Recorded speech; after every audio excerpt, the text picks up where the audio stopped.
Recording. All right.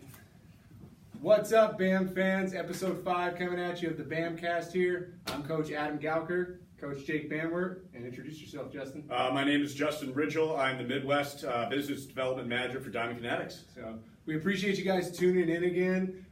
We wanted to have this out a lot earlier, but we've been doing a lot of technical things, trying to get this thing to sound better. Probably spent like 8 hours trying to get a microphone to work with this iPad, but we're too dumb to figure that out. So it's a little weird that we're going to be focusing on technology in baseball when we can't do just the simple technical things like with our iPads and microphones because we're too dumb. But we have Justin here. He's, like you said, a Diamond Kinetics rep.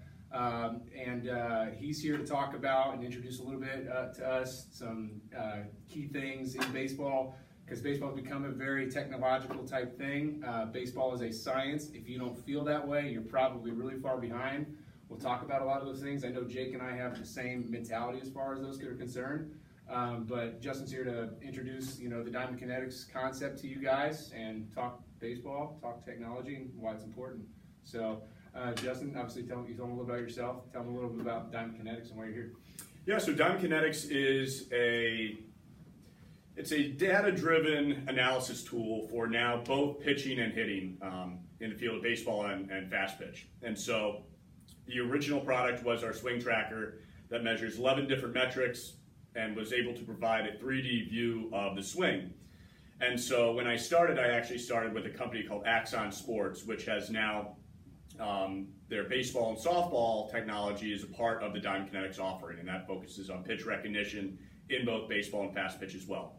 And so it really gives insight into players' swings, is able to develop skills like pitch recognition, and then shows pitchers metrics like velocity, spin rate, soon to be spin direction, as well as delivery time to home plate and all that good stuff. And so Jake, if you want to talk about how we met, because that's kind of a funny story out of the gate, and then we can go kind of how you guys have implemented this into your program. Yeah, so we're owners of Extra Innings Indy South, and we were out in Vegas for our big Extra Innings owners meetings, and one of the companies that was there was Blast. And at the time, Diamond Kinetic was relatively new, Blast was relatively new. Zepp was the one who kind of initially went into that space and then kind of went out of the baseball world to go some different golf now, right? Yes, and I think some tennis a little bit too, but dropped a little bit out of baseball. And we had used Zepp at our facility before, and what it provided was really cool, but didn't seem extremely accurate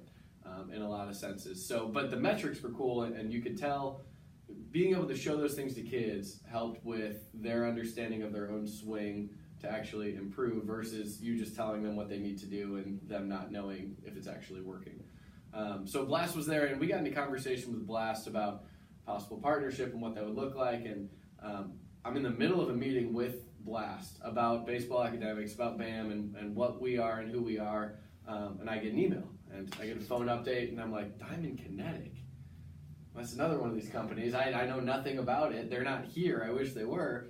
But I mean, I'm not going to leave any stone unturned trying to figure out what the best option is for us. So finished the meeting with Blast, and then literally left for Vegas the next day. And I think we met the day after that I got back. So you guys weren't at the Vegas meeting? No. How'd you even get his contact information? What's the secret? That is a good question. How did I get your contact information? I think it was on the website. Well, or it was like you were at an event here.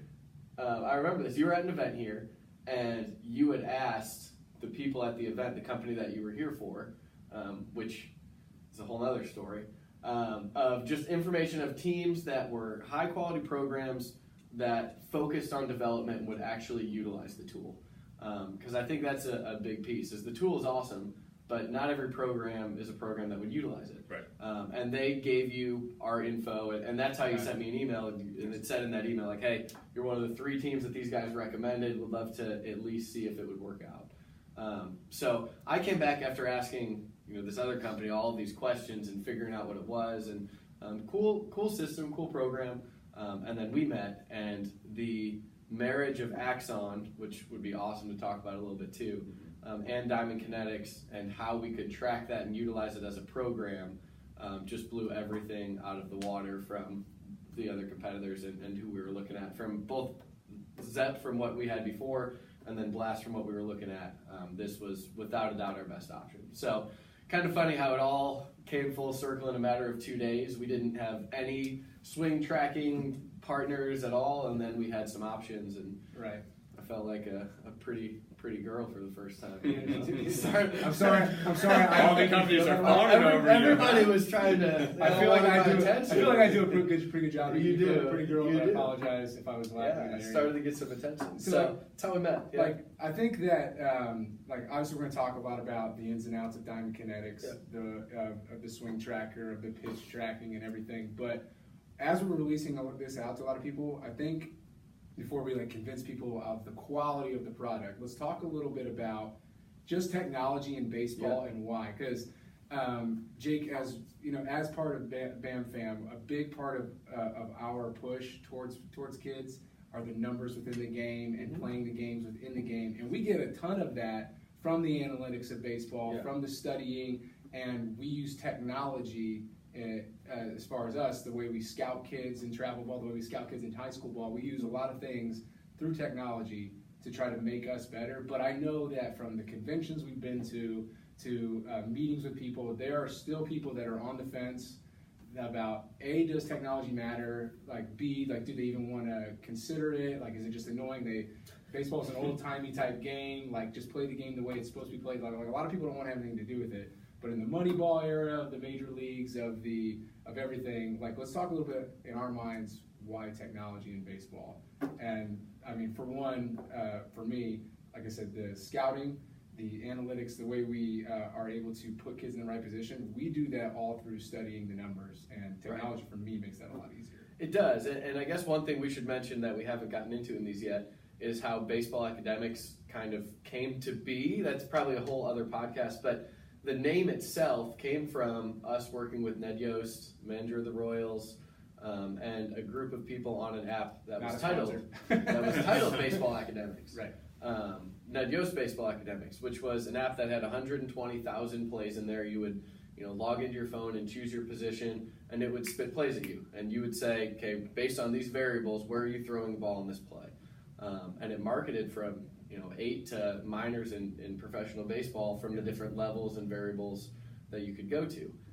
And I still think there's a market for it. But things you never know with some technology products, and it was too early for when it released. We won Best in Show at ABCA and then outsourced it somewhere, and the people that were working on it totally screwed it all up. So, and we don't have access to it. So unfortunately, but that was our big push of wow, there's really a market for technology in baseball and understanding when you have smartphones and you have access to all of that, how do we utilize that to actually train versus just play games? Yeah, and how do we train in a way that makes it seem like we're playing a game or that it's still fun for the kid? That was the first time, and I mean, you and I coaching together, we obviously study the numbers, but that was my first introduction to anything that was actually put in front of me of actual technology, studying baseball to make you better. And now there are tons of apps out there that are teaching you where to go with the ball, obviously tracking swings, tracking spin rate on pitches and everything. But that was my first introduction. I mean, it's one thing to study the numbers, which I think even some maybe old-timing type coaches that want to stay in the old school of baseball do, but actually having it in a digital form, I think is a big deal. You know what I mean? I agree. And I think there's a lot of coaches that really denounce the importance of numbers in baseball and technology in baseball, mainly because they dislike it. And I've heard people say it takes some of the fun out of it when everything's quantified. Right. Which I get to a certain extent. You still have to pass the eye test, and you still want that. You can't judge passion on an app, and all of that's true. But you can absolutely see numbers and choose how you want to use those numbers. And every coach will be different in what they focus on or what they use. Right. But when that can drive instruction, that's when technology is best utilized. Yeah, I think it's the biggest, fallacy that I run into, especially talking to different coaches and talking to different organizations, is a lot of people think that technology is going to displace the idea of a hitting coach and a pitching coach, that all of a sudden players are just going to rely on this technology to make them better. And that's just simply not true. Technology is there to supplement the hitting coach. Right. Because the eye test, like you went back to, it's America's pastime, and baseball really hadn't caught up to any of the other major sports when it came to technology. Yeah. And so a lot of coaches said, I don't know what this is. I feel like it's impeding on my ability to go and teach and work with a player. Right. I don't want anything to do with it. So we had to restructure that mindset of, this isn't displacing you. This is meant to help you become a better coach and to show you where a player needs to improve. Whether that, hey, your barrel speed's 58 miles per hour, and by the end of the winter, we want that be up to 63. Here's a tool that's going to allow you to do that, and it will inevitably make you a better player. It's almost a report card of sorts to show you, here's where you are, and here's how you've progressed. And I think beating that idea of this is coming in and attacking a coach needs to be dispelled. This is simply there to help them and to help the player actually visualize getting better. And that's something that I think is extremely valuable, and we're still continuing even to this day to work on and make sure that both parents, players, and coaches understand. Yeah, and I love the way you said that of supplementing a coach, because the coach still has to teach it. I mean, if you see that your barrel speed isn't great, you still have to figure out how to improve that. So just having the tool isn't going to suddenly make you better unless you understand the metrics and you understand how to actually improve those things. So there's still a need for that education and that coaching, which a lot of people don't necessarily see. I know, Zep, when they came out, had all of these drills in there, and some of them were pretty good, and then others were just kind of there. And I think that turned people off initially, because it was like, well, now they don't need a coach because here's what they did wrong, and now they're seeing this one drill to fix it, which was such a generalization of how to fix a swing based on metrics that every swing is so different. You have to figure it out. But I think, unfortunately, right now we don't have a lot of hitting coaches. We have swing coaches, right? We don't teach approach. We don't teach it. It's just how to get there. And I think when you can, as a coach, use this to supplement how to swing, it gives you the ability to focus as a hitting coach on, okay, now that your swing is there, how do we approach an at-bat? What are we looking for in a count? What zones do you hit well? How do we adjust based on pitcher we're facing? So this takes some of the work out of the actual swing and allows a coach to really take their level of coaching to a higher level for the development. And that's what we love about it from an organization, is we can have our players use this. We can see all of those metrics. And then when they come to us for a team practice, we spend way less time fixing back shoulder and launch angles, and we're focused, hitters count, here's our drill, bridge count, here's our drill. So we can focus more on how to actually understand the game and become better versus just a swing. Right. When did this all kind of surge? I can't remember. I think for a while the most technological thing in baseball was a stopwatch, some time guys, and then a radar gun. And then all of a sudden, boom, there is all this stuff from Game Changer to tracking games and scoring games online and mobile devices to swing trackers. Like, what was it? Has it been like 6 years, 7 years when all this stuff started booming? Yeah, StatCast kind of came out, and StatCast was kind of the first to introduce the average person to it. Because you're watching Wednesday night. So you're talking StatCast on TV? Yeah, on TV, and showing how far the ball goes, and people are like, that's kind of interesting. Right. Those are just their post-swing data, but people are like, well, we can look at that. We can look at the angle the ball's coming off and how far the ball's hit and what ideal trajectory is. Exit velocity, like height of the ball, and distance, and maybe arc was like the first things they were really bringing out, and it was cool to see because they had the lines on the TV. Oh yeah, the ball following it. Yeah, and then but then what was that, like 5-6 years ago, something like that? I don't know when it came out. It wasn't that long ago, to be honest. And now it's just the waters are muddied with so many different things, and it's like, what do we use? And now the wild card game, they actually had a separate broadcast that was all StatCast, so you could see everything, and that was hit or miss of who wanted to watch that. I'm sure you had people mad that. I like it as a stats guy and and just the science and technology of baseball. We talk about with BAM and FAM of trying to provide as many resources as possible to make kids better. I want as many resources as possible as a coach to try to put the kids in the best position. You know what I mean? So technology-wise, what resources would you guys use? Obviously, Diamond Kinetics. What all kinds of technological resources would you guys use as coaches and in the game to try to make coaches better, players better, team better, all that? What would you use? I think the big thing is figuring out what you can teach away from the time that you're together. to best utilize the time you have together as a team. Like in travel, we practice once a week. Yeah. And once the season starts for high school, we barely practice because it's Wednesday through Sunday tournaments. It's difficult. It's expected that those kids are going to do things on their own. Oh yeah, they're doing lessons and they're training. But we can track now because of this stuff. So when we get together, we can say, hey, we want you to take X amount of swings this week with your swing tracker, and we can see on our reports what they did. Axon is going to be implemented this year heavily, of just pitch occlusion training and recognition of ball out of hand and seeing the pitch earlier. Well, now we can see who's actually doing that, who's picking up the pitch as well, who's struggling. So that's going to drive how we put lineups out there of, hey, if you can't see the ball well, you're struggling, you can't hit in the middle of the order, right, because you're going to see more off-speed, more breaking balls. Yeah. But what I want is I want tools that when I have my team there, I can focus on first and thirds, cutoffs and relays, back picks and pick plays, and the things that you can't put into technology because they're focused solely on your team and how you do it, that all of the other stuff, if they can get that away from me and I can still track it and still quantify that information, one, it helps with them improving, but two, it helps with objectively figuring out lineups that nobody can argue with. Right. I mean, if you're telling me that you want to hit leadoff and your pitch recognition is terrible, you can't be in the leadoff spot.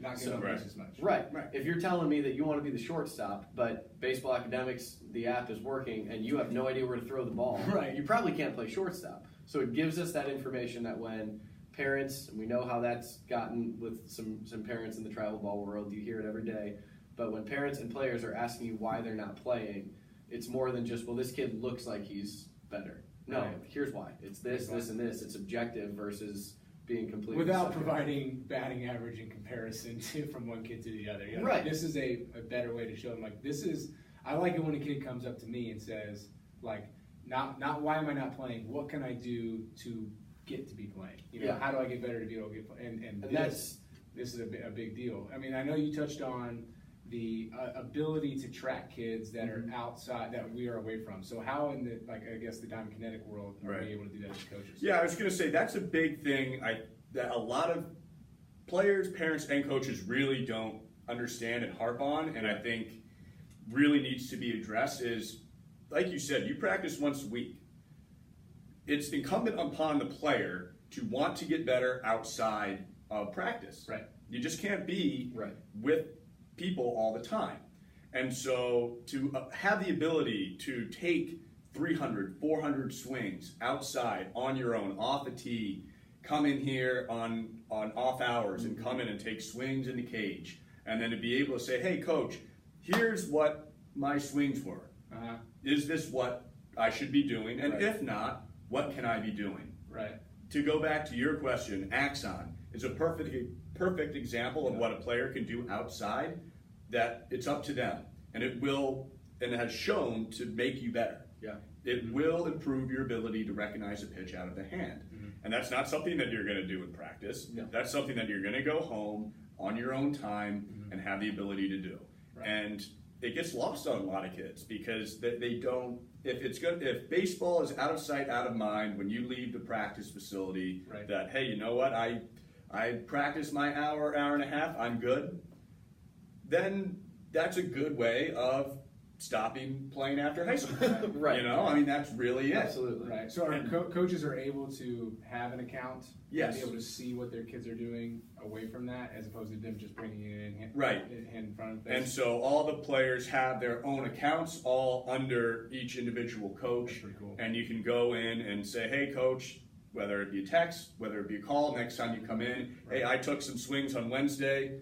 You mind if we go over those for 10 minutes? Yeah. Or, hey, I did my 300 reps of Axon. Can you look at where I stacked up in comparison to other players within the organization? And then within the app, you can also do it nationally and look at where you're compared with nationally. That's such a valuable resource. Yeah. I mean, I don't think it's the technology is the be-all, end-all. But if it's like, if you're not taking advantage of that, of being able to have a hand in what your kid is doing outside of your travel ball practices, like, this is available. Like, I mean, I think it's crazy not to be using that. And coaches that, I guess, don't want to take the time, you need to look at yourself and, like, what are you really doing? Are you providing everything you can to make it get better? I think what it does that's huge is it quantifies the process before the product. So you have this opportunity to quantify what your swing looks like, and everybody cares about post exit or post what word am I looking for? Exit velocity? No. Post contact. Post contact. Right? Nobody cares what your swing looks like pre-contact. As long as post contact, it looks good. Yeah, I don't care if a guy stands behind the plate and does this with the bat. But if it goes over the fence, I'm not going to change the swing that much. But at the end of the day, your post contact is coming from what you're doing pre-contact. Right. So this allows you to quantify pre-contact metrics to see how that relates to post-contact.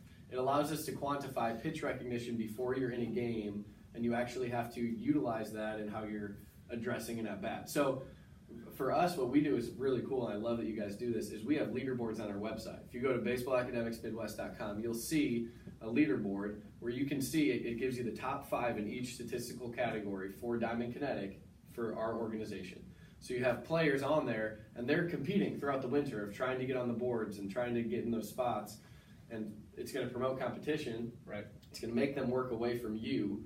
And if you are I don't want to call it wasting time. I mean, you do need to work on pitch recognition. But if you can do that away from it and actually utilize that practice time on things you can't do when you're separate, now you're becoming better as a coach and as a team.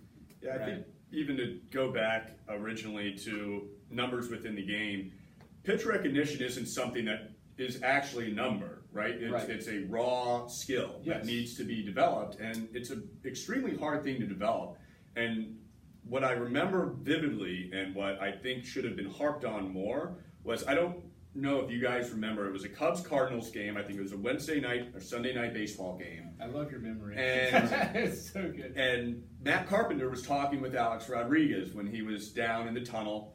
I think it was during a rain delay, and they were talking about why Matt Carpenter, why he was batting from like 167 through the first month and a half, and then all of a sudden he became an MVP candidate. What changed? And he said, really what it came down to is my ability to recognize the pitch and to putt a swing on a pitch because I can see it out of the hand and I can immediately adapt. Because he's getting older, his swing got longer, it's not as quick as it used to be, but he went and said, I'm going to sacrifice some average to hit for more power. And you're able to make that adjustment if you can see, hey, here's a curveball coming because I'm able to recognize it before they even throw it. Why does he work so many walks? Well, if you know what pitch is coming and you can see where the ball is going to go or make an educated guess about where the ball is going to go, you're going to walk more. Yeah, right. And the guy, when you're able to walk more and able to hit home runs, you can sacrifice 30 points of average and hit 260. And that goes back to what we talked about in our meaningless metrics episode of what did we decide probably is the most important stat for OPS. On base percentage. Yeah. OPS, on base and slugging. And that's those two things touched on walks and total bases combined. Yes. And if that leads to a lower average, if your OPS increases while your average decreases, it's still a win. Right. In most coaches' eyes. You have some that are still average guys, but if you're an average guy, at this point you're just wrong. Right? That's just the reality of it, the way the game's gone. So no, I agree. I think those are huge. I think there's an intersection point that as coaches we should be trying to meet between, on one side you have pitch recognition and approach training, really understanding it. If you can recognize a pitch, but pre-pitch you also understand what that guy throws in certain counts or what his tendencies are, you have a good idea of what's coming. Plus, pre-pitch swing metrics of understanding how to swing, that's going to create that OPS. If you just have one or the other, we have a lot of guys that focus swing and have no approach.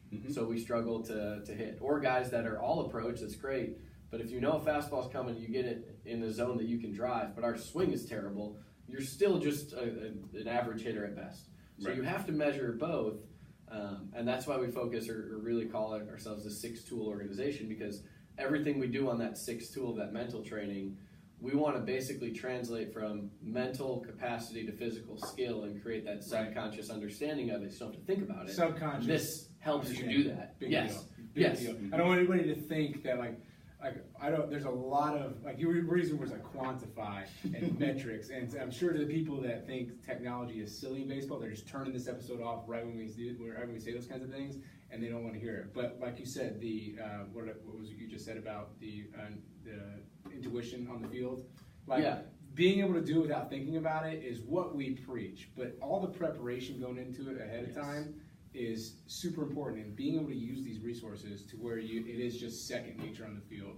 That's a big deal. I don't want anybody out there thinking like, oh, did I get 15 degrees there of my, my ankle, right. my exit below, nothing like that. But using it as a training tool is, extremely important, because if you're not and other people are, I just think we're gonna fall behind.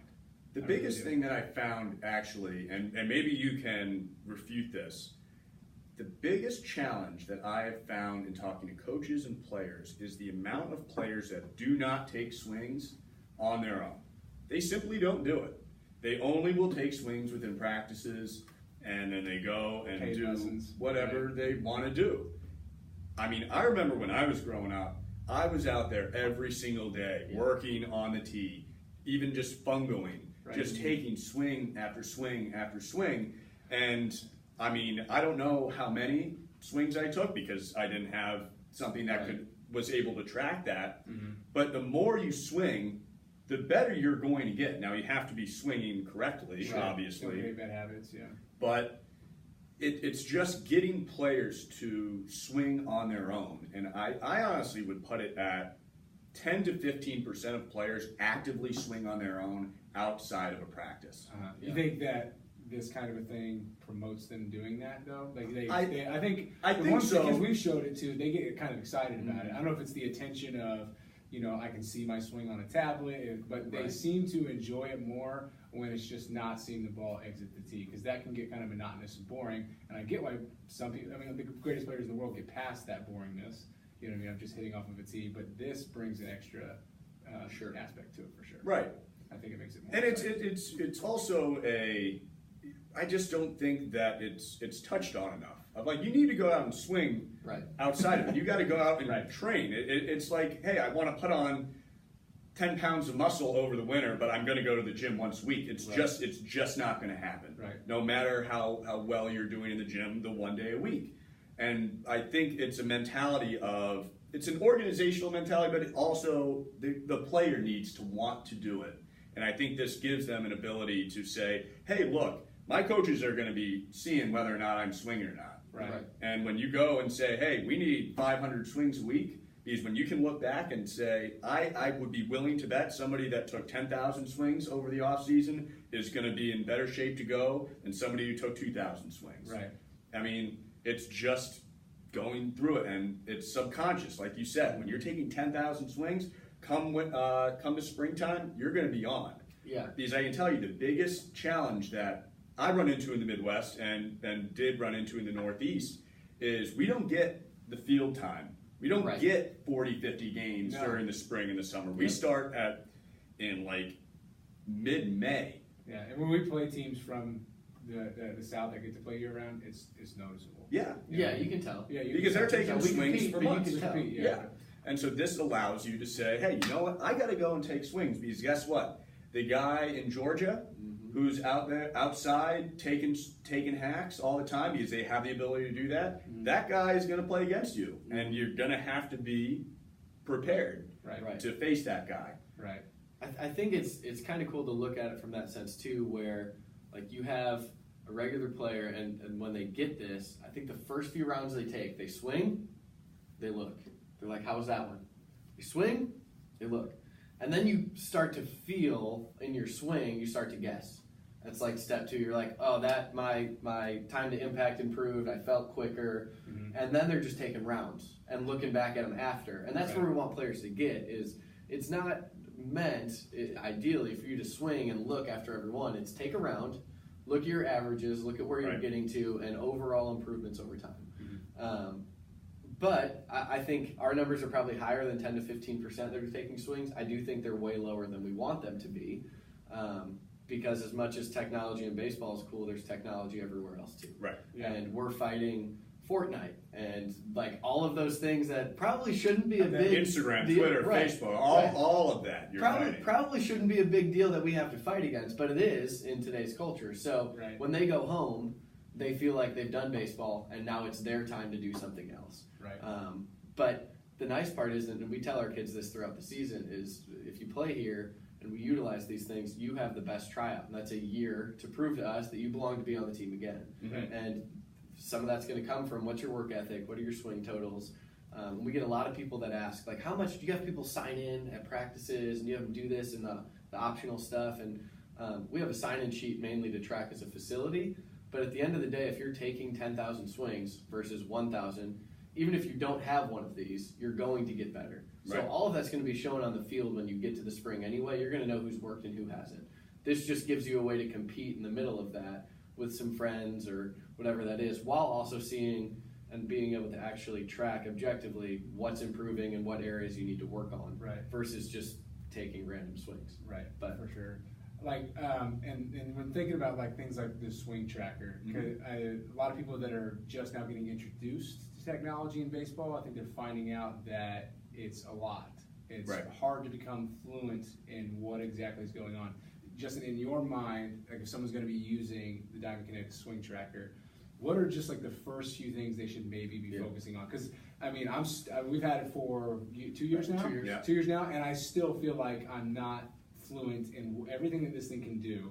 But I'm trying to use it as a tool for my players to find the things that they lack in, improve on those things. In your mind, what are the top 3 or 5 things they should focus on that this thing can read, whether that be pre-contact, post-contact? Like, what's the most important metrics that you think that this has and can help you improve quickly? Yeah, absolutely. And I think you're completely right. When you see 11 metrics and things are, it's just an overwhelming amount of data. And then people get nervous because they don't know how to interpret that, and then they put it down. They see, like I've seen a lot of people using it that say, okay, I'm being told this is bad, what I'm doing, but I just had good in the cage. It looked like it was good ball flight. It felt good off of the bat. Why is this bad? So anyway, sorry to interrupt, but so I can answer both questions. So I would say to each individual hitter, pick 3 or 4.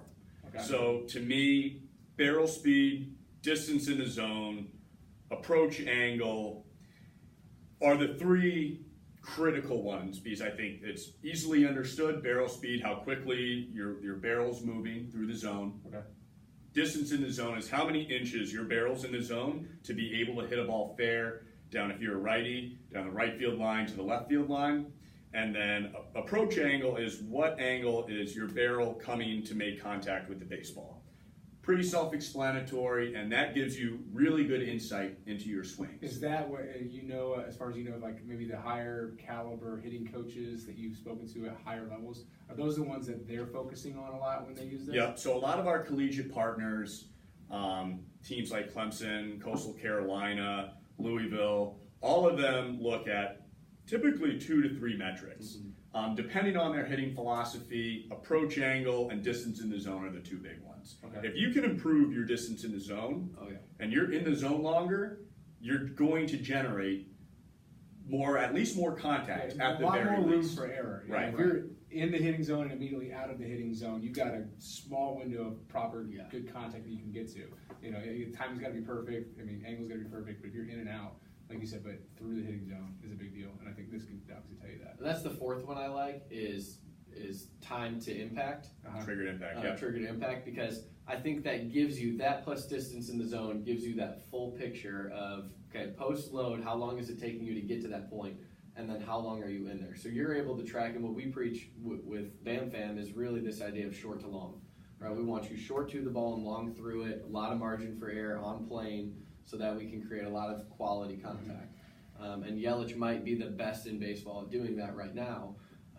But if you can put those 2 numbers together, then you look at everything else once those are good to determine, okay, now how do we actually increase or improve our attack angle and some of those things. But if you're on plane and you're through the zone for a long time, who knows where the ball's going to go, but it's going to be fair. It's going to be in play. It's actually really interesting you say that, because it's something that I tend to tell coaches, and you've kind of come to it on your own, is triggered impact. The one thing that Axon will show up if you're doing the pitch recognition is the trigger to impact. Because you're going to be quicker, because if you can recognize a pitch sooner, you're going to be able to wait back and then know whether or not you're going to swing, and you're going to be quick to the ball. And so that's something that you will improve over time, and your trigger to impact will improve if you're able to pick up on pitches quicker. And so it's direct correlation between, hey, as long as you're doing Axon, we're going to see improvement over time with trigger to impact. Now that you're getting better with that, now we can address, all right, we got to be in the zone longer. I mean, guys, for example, that I point to was, so Josh Donaldson, his His incredible flow. Incredible. Plays the game with a lot of swag. Cubs can go pick him up at the end of the year if they That'd be great. Right. He's in the zone for like 38 inches. He is in the zone so long. That's insane. So long. And that's why he's a tough out. As opposed to a guy like, say, Ryan Howard. Ryan Howard, again, prolific power hitter. That guy hit some shots. For 1 year. Won an MVP. He's an MVP? You know, I haven't done that. He's in the zone. What's his win rating now? Real bad. That's real bad. Yeah. He was in the zone, though, for a very short period of time, around like 28 inches. And so his strikeout numbers were up. Granted, he sacrificed those for more power and to be quicker through the zone.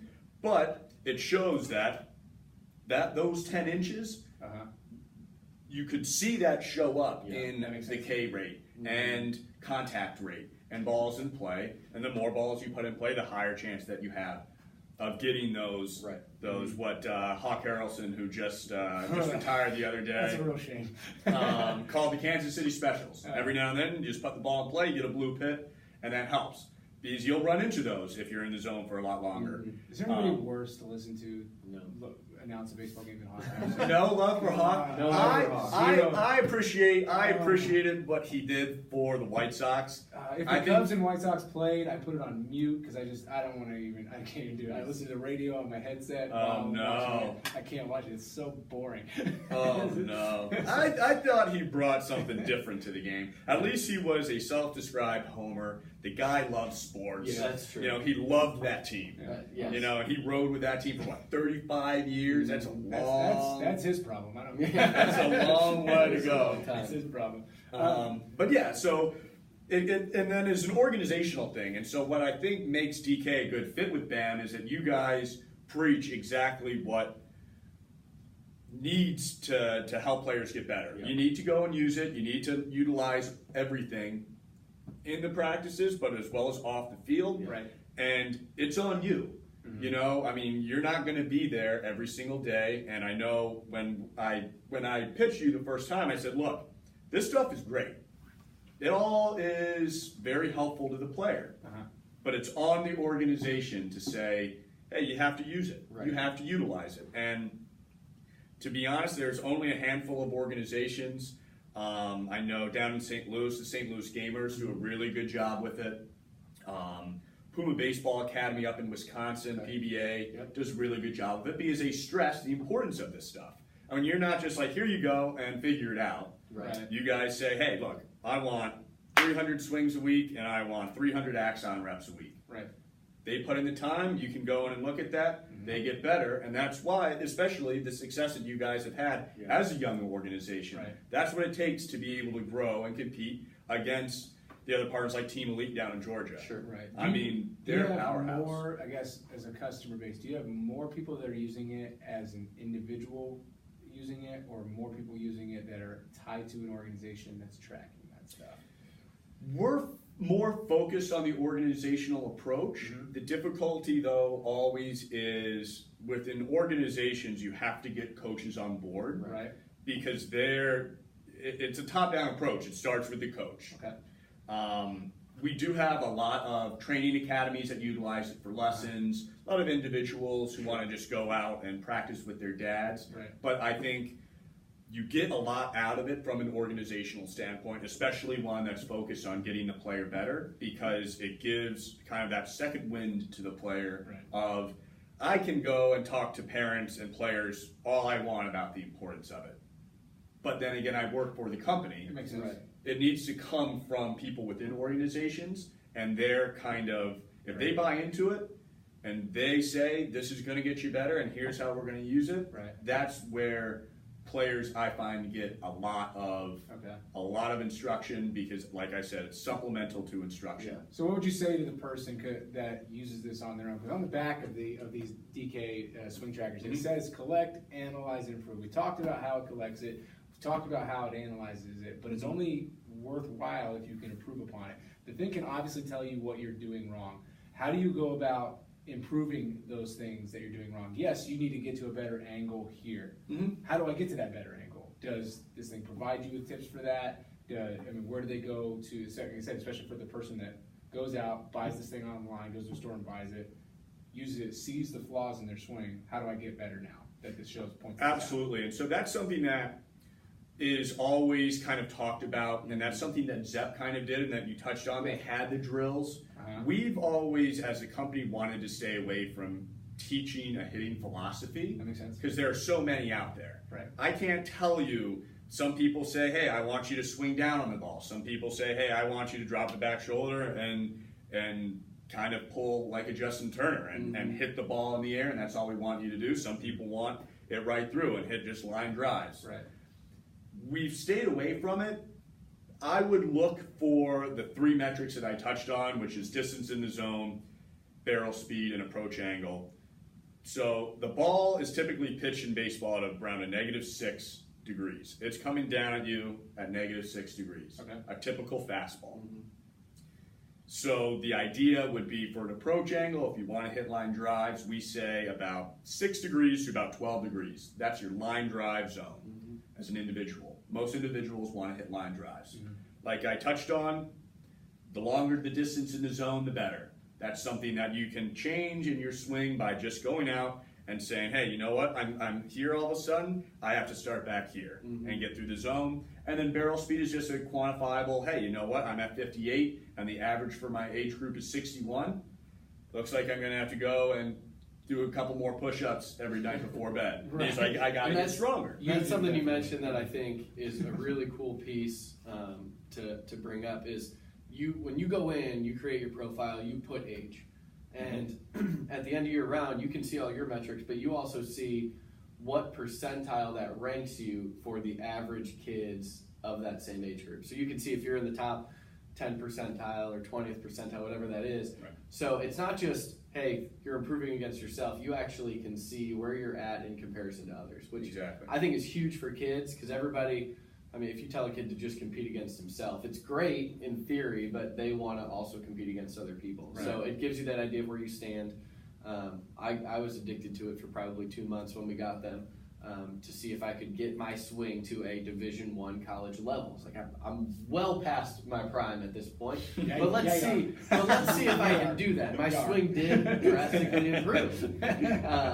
So that's kind of a cool piece to it. But I think we talked about that improving side of it and from the individual player. There's a whole other aspect to it that's really becoming big in baseball right now, and that's how do next level teams, so colleges, recruiting companies, how is this being utilized, or these metrics being utilized in the college recruiting process for players? Right, so we are partnered with Perfect Game, and so the majority of showcases that players will now go to, they will get tested on the Diamond Kinetics swing side of things, and then we're going to and are starting to work on figuring out how to get them as well on the pitching side for the pitchers. So you will be tested on all of this, and so it's becoming more important within the recruiting process. When you're able to go and tell a coach, hey, look, over the last 6 months, I've improved in this, this, and this, and here is evidence of that. Yeah. Right. The video portions, we continuously improved on the video, so you're able to send that to coaches and say, hey, this is my swing. It's not just the metrics, because for a long time, I think coaches only looked at exit velocity. And so, I mean, I've worked enough of the showcases to see people take crow hops to hit off the tee. Yeah, and straight down. Right, for that exit velocity. As hard as you can.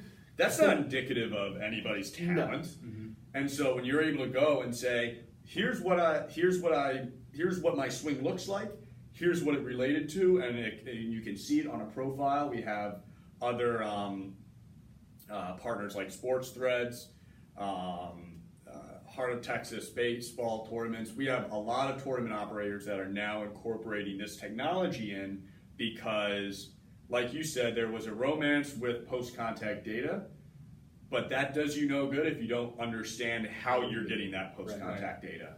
And I think more and more people at higher levels within the MLB, within college, and inevitably now through high school and travel are looking to get that information as it grows at the higher and higher levels. Yeah, and I think that was one of the reasons that push it over the edge between Diamond Kinetic and Blast. When we were looking at that is when we have an organization of 200 kids that we're trying to get to the next level if they desire to be there, and they're going to showcases, primarily Perfect Game is one of the biggest companies that does them. We want them to have the same sensor on their bat while they train that they're going to have at that showcase, so they're already comfortable with the metrics, they're comfortable with what it looks like and feels like on the bat, and it's not brand new to them at a showcase where they're worried about what that's going to say. Right. And I think that's a huge piece, because if you're getting this, you're probably not necessarily a high-level player, but you have high-level aspirations to continue to play. Or mom or dad just bought it for you, and that's fine too. But if the goal is to play at the next level and to do those showcases, there's something to be said for a comfort level when you show up and know the products that you're going to be using. And that's really paid off, I think, for some of our guys that have done that and gone to these places and seen the results because they knew what to expect. Right. And a lot of it, and I always kind of botch how this works, and so part of me says to avoid it, but I'm going to talk about it anyway. Go ahead. Once they have a Perfect Game profile, you can actually attach that to your Diamond Kinetics account. Okay. So if you're taking swings over the offseason, you have 10,000 swings, your account will update with your highest barrel speed and improvements in those metrics directly onto your Perfect Game profile. So it can continue to increase and improve outside of those showcases, and it shows improvement over time, again, to collegiate coaches. And that's something that, again, as it becomes more important and as more and more colleges become partners with Diamond Kinetics, and again, as in the Midwest, we have a lot of both softball and baseball collegiate partners, and they're going to look at this stuff. And like you said, even when they're going to do tryouts, we have collegiate camps that go and utilize it.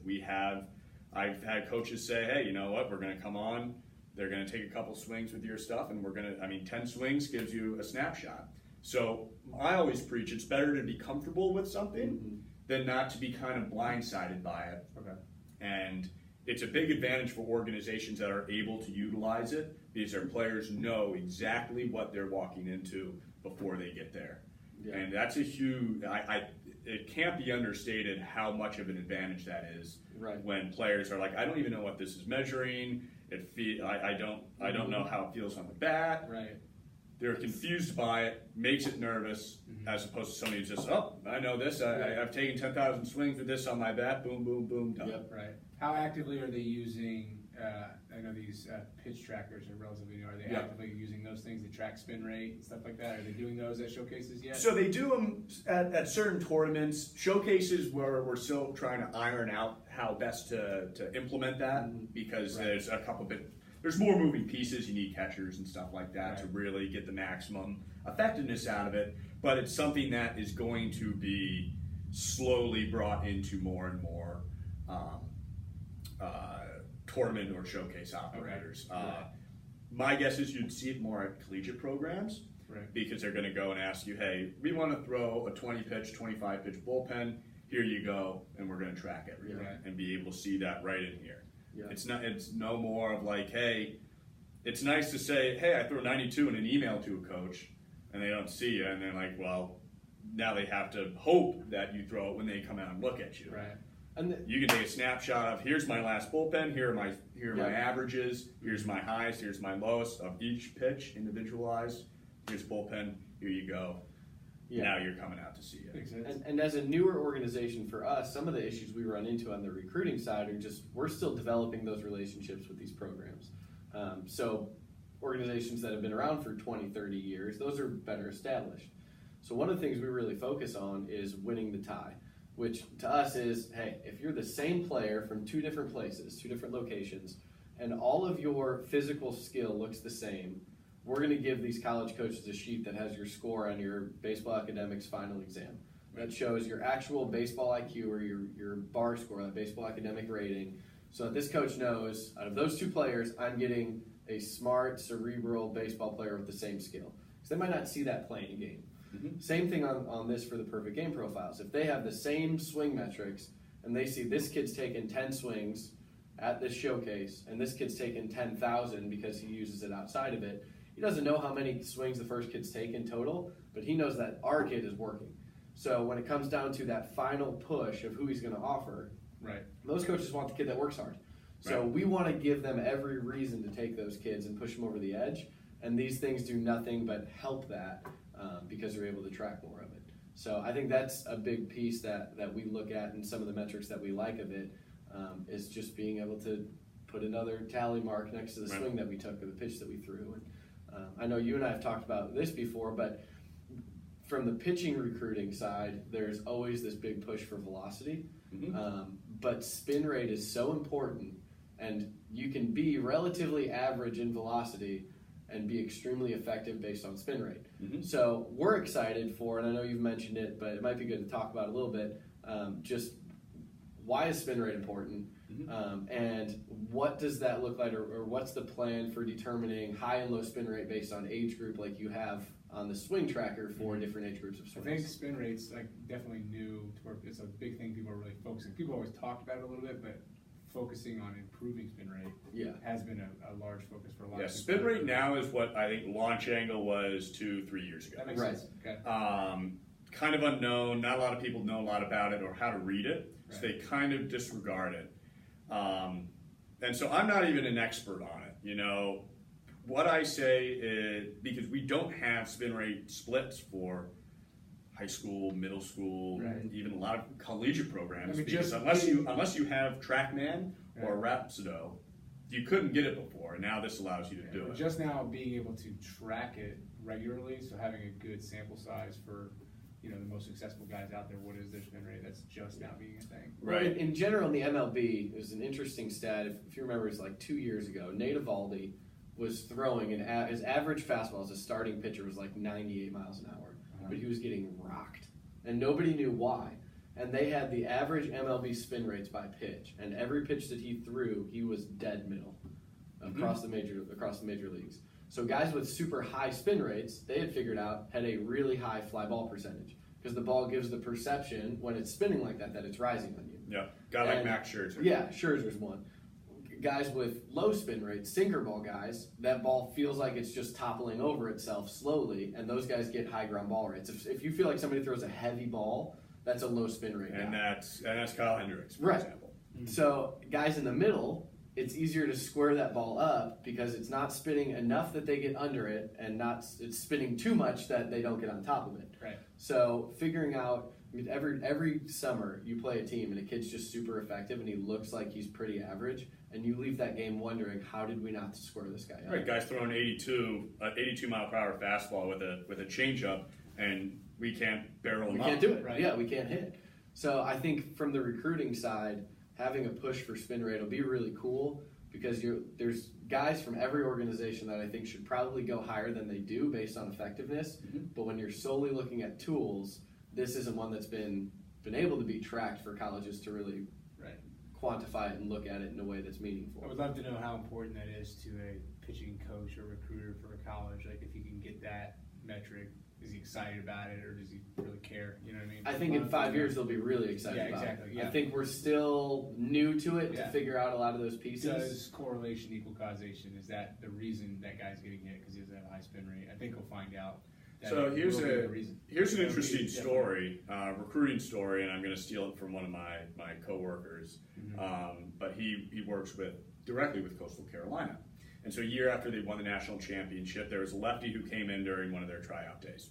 And he came in, he was throwing mid to low 80s fastball, undersized, about 5'8", 5'9", I think he was, lefty, and pitched 2 innings, struck out 5, and got a weak ground ball out. But he's not throwing very hard, and so they're like, man, he came out, had a great tryout, but he's just undersized. We can't keep him. Right. So they weren't going to offer him anything. An inning or two later, their analytical guy comes down and talks to the head coach, and he's like, that lefty who just threw, you're probably wondering how on earth did he get all these guys out? He's like, that guy had the highest spin rate of any of the pitchers here. He had the highest spin rate. Didn't throw the hardest, but he had the highest spin rate.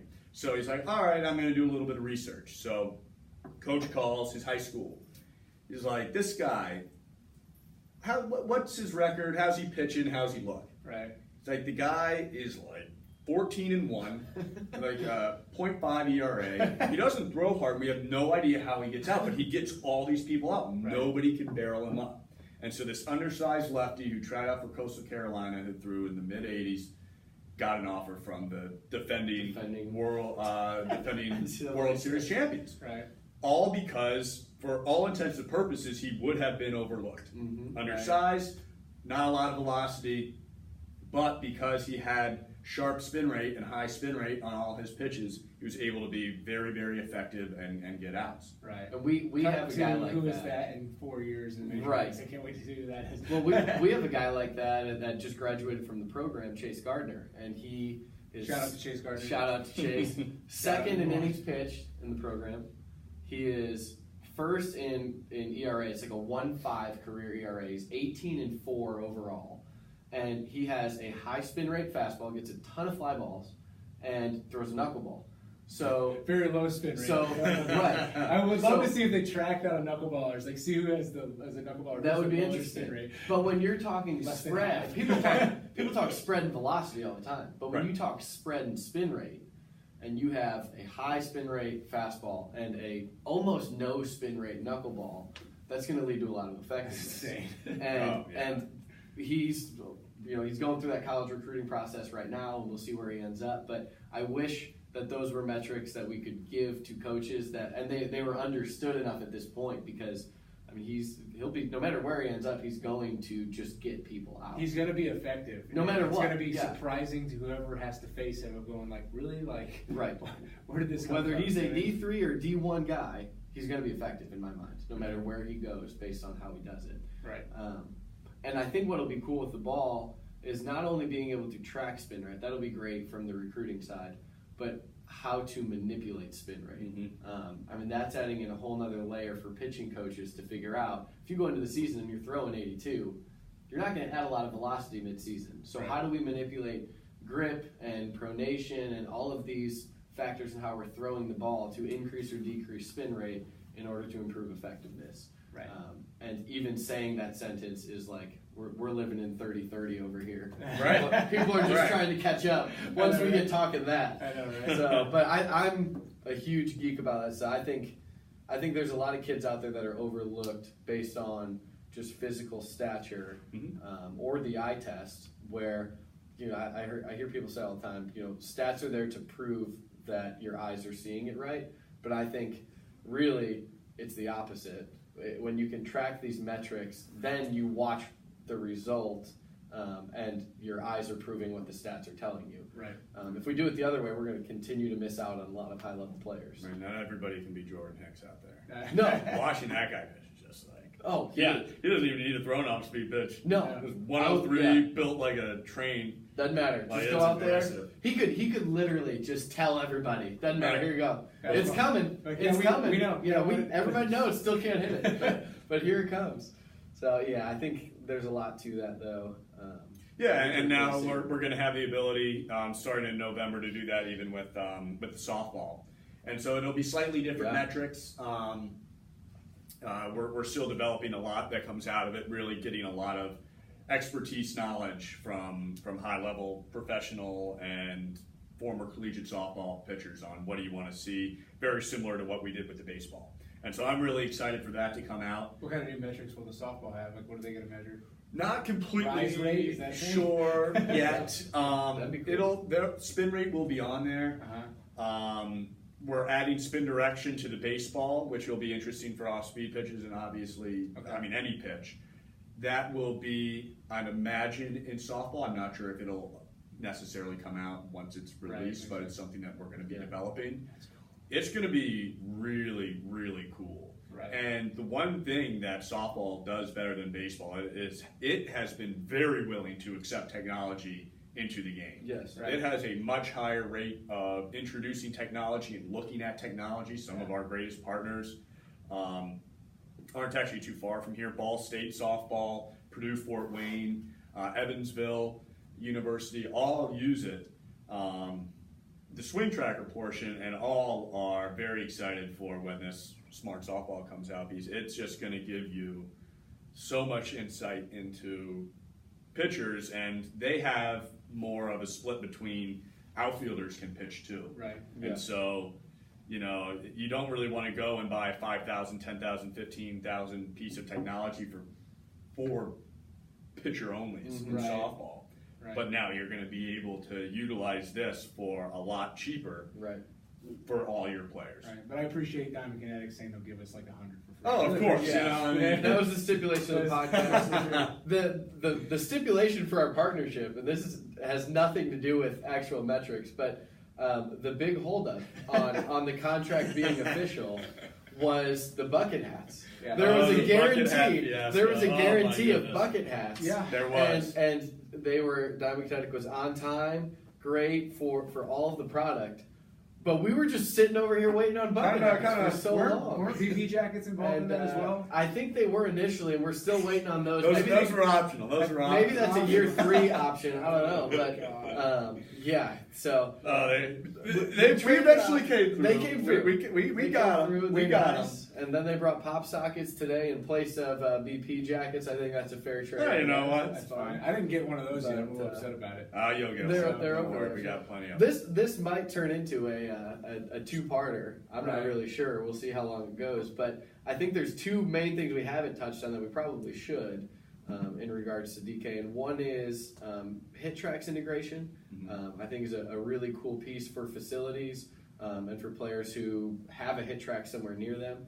And then the other is how Diamond Kinetics is moving towards in-game use. And I think, you know, it started with the Marucci Smart Bat and is moving into, you know, other bats now that you can actually put that in track. But I think those are cool things to discuss, to show people, because that is one thing that a lot of people say is, well, it's awesome for training, but you know, sometimes the swing looks very different in a game than when you're comfortable in swinging in practice. Exactly. So how do we track game swings to get the same metrics and see how we're actually improving there? Right. So we actually are no longer partnered with HitTrax directly. It was just a mutual thing. We have a technology that'll eventually be coming out that does something similar, but it was no really hard feelings. It's just something that we went on our own way to go and do something different. In terms of in-game use, so in the NCAA this year, they will be able to use bats with the sensors on them. That's awesome. In games, in collegiate games. Like with the sensor wrapped on it? Wrapped on it, yep. And then interesting to see how many people do. Yeah. You know what I mean? And when a ball hits the sensor and not the bat, what the call is on the field. Yeah. That'll certainly be interesting. That's above my pay grade. That's right. In terms of how that got worked out. But they're also working, and a couple bat manufacturers have already done it, but I'm sure more will come along eventually to do it, is be able to have basically a smart bat, which we have currently for wood bats with a couple different companies. I said it somewhere. Perfect. Yeah. Which we have with a couple different companies that you're actually able to put the sensor directly into the knob of the bat rather than have it on the bat. So the sensor. I'm not strong enough for this. Oh it's always tricky, dude. But you can take the sensor and you put it directly into the bat, and so you don't have anything impeding your hands. And so I think it's something that it is as he struggles to get it's normally easier than this. This is my fault. You can set the next one out. Yeah. Set the next one out. Shout out to forearm workouts. Shout out to forearm workouts. That's your second. You need to start doing the what's that? That's the forearm squeezer thing. Yeah, the rice bucket. Yeah. Put your hand in the rice bucket. I'm committed to this now. Yeah, this is embarrassing. We're gonna talk baseball while you get that going. Absolutely. There we go. First try. There we go. First try. There it is. So it comes out there, and then the actual sensor just clips right in. That's the actual sensor. Oh yeah. I hope this takes you forever. No, we got it. Goes right in, and twists in, and then you're live. And then you're good to go. Don't hit my iPad.